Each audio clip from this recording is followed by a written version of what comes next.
ایک بچے سے کسی نے پوچھا تم کون ہو؟ بچے نے کہا کوئی کہتا ہے میری آنکھیں بالکل میرے نانا جیسی ہیں، کوئی کہتا ہے میری آواز بالکل میرے دادا جیسی ہے، کوئی کہتا ہے میری آنکھیں بالکل چاچا پر گئی ہیں، کسی کا کہنا ہے کہ میری چال بالکل میرے پاپا جیسی ہے۔ میں ابھی تک سمجھ ہی نہیں پایا کہ میں کون ہوں۔ اس طرح انسان کو جو پہچان دنیا والے دے دیتے ہیں، انسان اسی میں الجھ کر رہ جاتا ہے۔ کبھی کبھی تو اتنا الجھ جاتا ہے کہ خود اپنے اندر جھانک کر دیکھنے کا موقع یا وقت ہی نہیں ملتا۔ اسے اس کے باہر ہی روک لیا جاتا ہے کہ تمہاری آنکھ ایسی، ناک ویسی۔ انسان خود اپنے آپ کو ہی نہیں پہچان پاتا، اور جب انسان خود اپنے آپ کو ہی نہیں پہچانے گا تو اپنے خدا کو کیسے جانے گا؟ جبکہ انسان دنیا میں آیا ہی اپنے رب کی عبادت اور رب کی پہچان کے لیے ہے، اور کہا گیا ہے کہ جس نے اپنے آپ کو پہچانا اس نے اپنے رب کو پہچانا۔ آنکھ اس کے جیسی اور ناک اس کے جیسی اور چال اس کے جیسی میں انسان بھول ہی جاتا ہے کہ دنیا میں کوئی بھی پوری طرح اس کے جیسا نہیں ہے۔ وہ تو اپنے رب کا بہت خاص بندہ ہے۔ رب نے کسی کو بھی پوری طرح اس کے جیسا نہیں بنایا۔ یہ پروف ہے کہ اس کے فنگر پرنٹ کی طرح دنیا میں کسی کے بھی فنگر پرنٹ نہیں ہے، اور ہم نے اب تک اتنی خاص بات کو بھی کوئی اہمیت نہیں دی۔ ہم کبھی اس بات پر غور ہی نہیں کرتے کہ رب نے ہمیں بناتے وقت فرشتوں کو حکم دیا ہوگا کہ اس کے فنگر پرنٹس ایسے بنانا جیسے دنیا میں کسی کے بھی نہ ہو۔ یوں ہمارے رب نے ہماری پہچان ہی الگ کر دی، اور آج انسان اپنی پہچان بنانے کے لیے اپنے رب کو ہی بھول جاتا ہے۔ کبھی کبھی تو انسان انسانیت کے لیول سے نیچے گر جاتا ہے، بہت نیچے گر جاتا ہے، حیوان بن جاتا ہے۔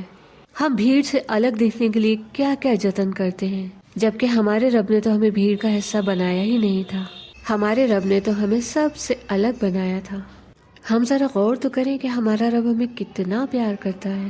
ہم کتنے بیگانے سے رہتے ہیں روٹی کھاتے وقت۔ کبھی تو سوچیں کہ جو ایک روٹی کا ٹکڑا بھی ہم کھاتے ہیں اس میں بھی ہمارے رب کا کتنا پیار چھپا ہوا ہے۔ گیہوں کے دانے کو مٹی میں دبایا گیا، پھر اس سے پودا بنا، فصل تیار ہونے میں مٹی لگی، پانی بھی شامل ہوا، دھوپ نے بھی اپنا جلوہ بکھیرا، ہوا بھی لہرائی۔ جب فصل پک کر تیار ہوئی تو اسے کاٹنے میں انسان بھی شامل ہوا، مشینیں بھی لائی گئیں، لوہا بھی لگا، لکڑی بھی۔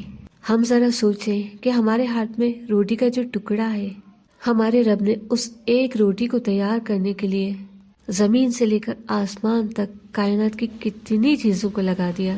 جب چھوٹے چھوٹے پودے رہے ہوں گے تو کتنے پودے تو مرجھا گئے ہوں گے، کتنے پودے تو بالکل سوکھ ہی گئے ہوں گے، لیکن جو روٹی ابھی ہمارے ہاتھ میں ہے، جب وہ پودے کے روپ میں ہوگی تب ہمارے رب نے اسے مرجھانے سے روک لیا ہوگا، بچا لیا ہوگا۔ کتنے دانے تو کیڑوں نے کھا لیے ہوں گے، کتنے دانے چڑیوں نے چگ لیے ہوں گے، لیکن ہمارے رب نے ہمارے حصے کے دانے ان سب سے بچا لیے۔ آٹا پیستے وقت کتنے سارے دانے یہاں وہاں گر گئے ہوں گے، لیکن ہمارے رب نے ہمارے حصے کے دانوں کو گرنے سے بچا لیا۔ روٹی بناتے وقت بھی کتنا سارا آٹا یہاں وہاں بکھرا ہوگا، لیکن ہمارے رب نے ہمارے حصے کا آٹا یہاں وہاں بکھرنے سے بچا لیا۔ جو ہمارے ہاتھ میں آنا تھا اسے بکھرنے بھی نہیں دیا۔ تو ایک روٹی کے ٹکڑے میں ہمارے رب کا کتنا پیار چھپا ہے۔ پھر کیوں نہ کہا جائے کہ رب بڑا ہے، رب ایک ہے، وہی زندگی اور موت کا مالک ہے، وہی ہمیں پالنے والا ہے، ساری کائنات اس کے قبضے میں ہے، وہ ایک ہے، وہ ایک ہی ہے، اس کے جیسا کوئی دوسرا نہیں، کوئی اس کا ساجی نہیں۔ وہی تو ہے جس نے ہمیں بنا کر اس خوبصورت دنیا میں بھیجا ہے، اسی کے پاس ہمیں لوٹ کر جانا ہے۔ کبھی تو وقت نکالے سوچنے کے لیے کہ وہ ہم سے کیا چاہتا ہے۔